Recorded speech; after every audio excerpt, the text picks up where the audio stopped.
What's good in the hood, YouTube? This is Crazy Samurai, so I want to here bring you episode 4 of the Powerpuff Girls, review-wise. So, today, this review is for episode 4, as I said before.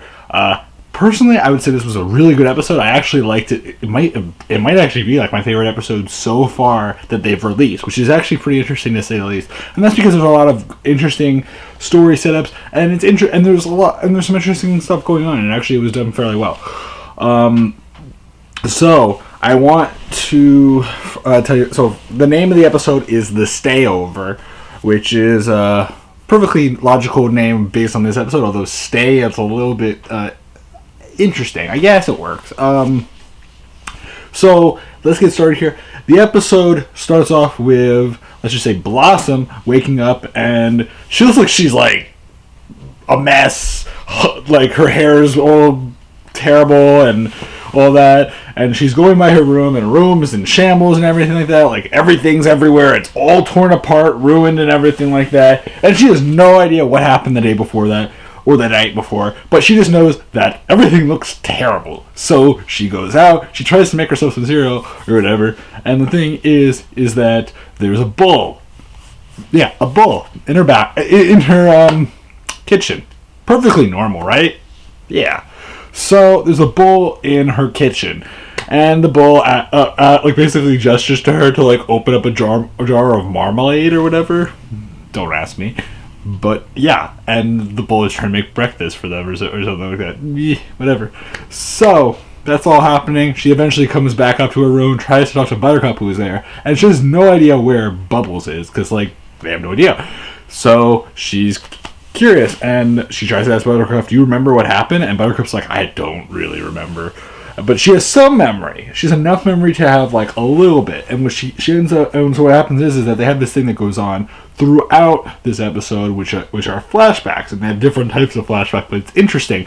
So her flashback has to do with, and this whole episode focuses on the flashbacks because like they don't remember things, so certain people remind them of what happened, and eventually they're able to piece everything together about what happened that night. So the first flashback refers to Buttercup remembers that they ended up eating tons and tons of candy, and the thing, but the thing is that the flashback goes into the fact that they were eating candy or whatever, and the professor was there. And by the way, I think the professor is the same voice actor as the original voice actor. And just so you know, there are two actors that I think there are two characters that are in this episode that I think have the same voice actors as they had back in the original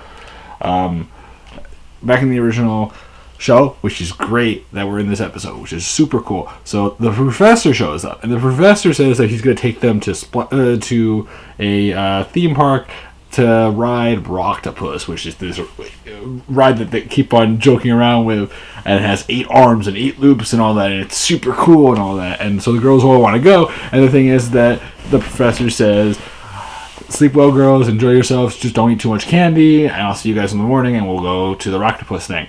And so the thing is that they like pretend to say, "Oh yeah, we're not gonna eat too much candy" or whatever. But the thing is that they have like stashes and like they have cases and every sort of thing that has candy related to it. So like, you know, they have so much much variety.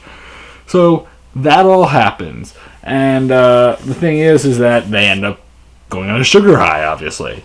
Them as girls, and also their friends. In fact, one of their friends actually has a box of raisins and says, "Oh yeah, that's candy of nature." And it's like, well, I guess if you want to have a healthier option, so yeah. So that is a thing.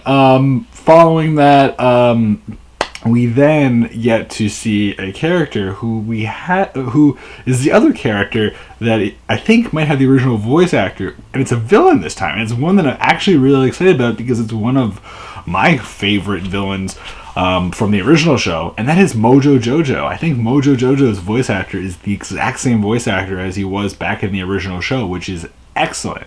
That's really exciting to think that the same voice actor who voiced him back then is still able to voice him. But, you know, I guess that's just how it is.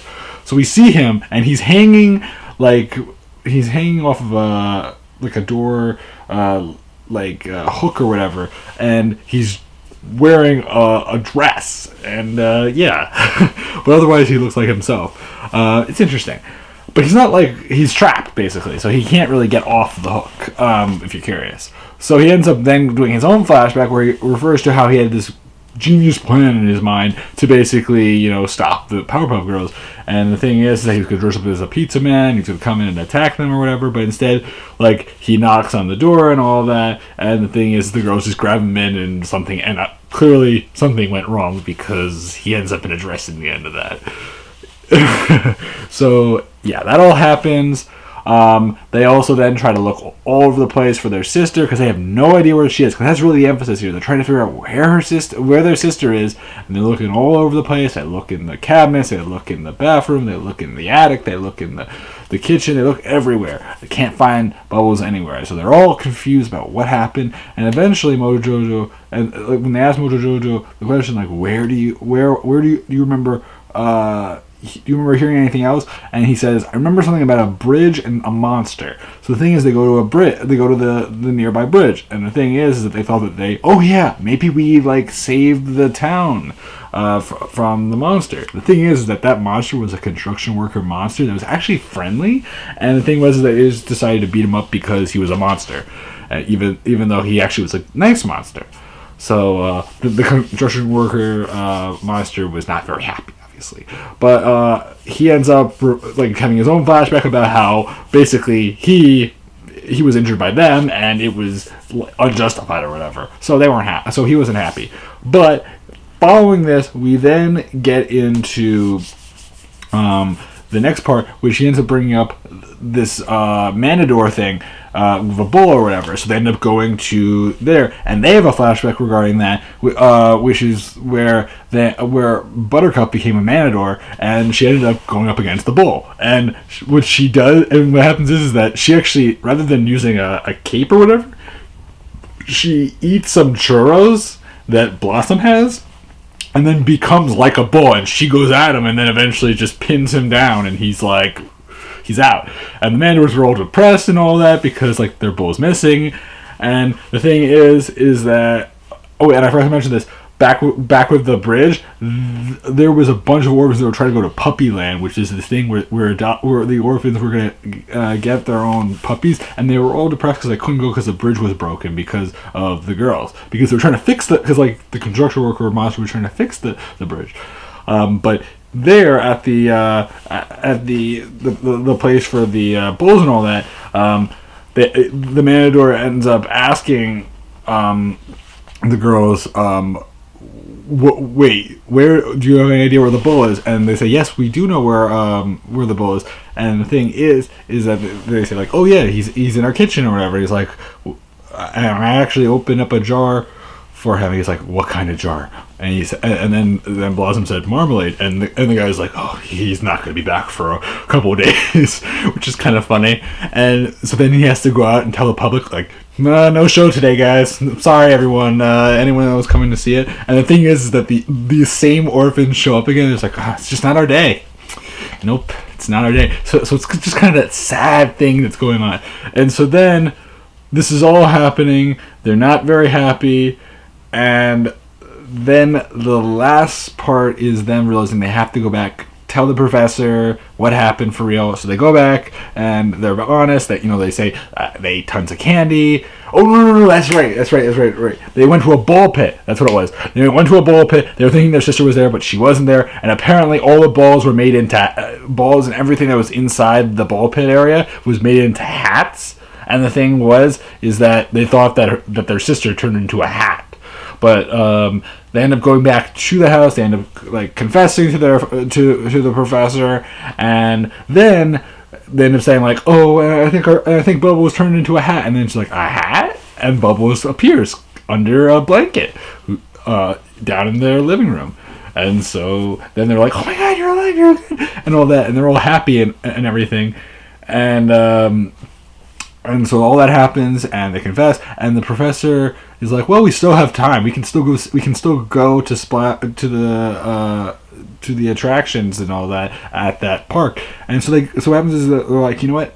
I have a better." They say, Blossom and Buttercup say, "You know what? We have a better idea." And so they go near that place near where the theme park is, and rather than going on the attraction themselves, they end up out of their own choosing to hand over their tickets to go on Rocktopus to the orphans who have this whole entire time been wanting to do all sorts of stuff but haven't been able to, and the orphans thank them and they go, and then the professor's very proud of them, and that's about it. Overall, it's a nice episode. It's an interesting one that kind of unravels things and kind of shows you from it starts you at a late period and then it unravels things and creates an interesting perspective that I actually really like, and it was probably the most interesting episode so far.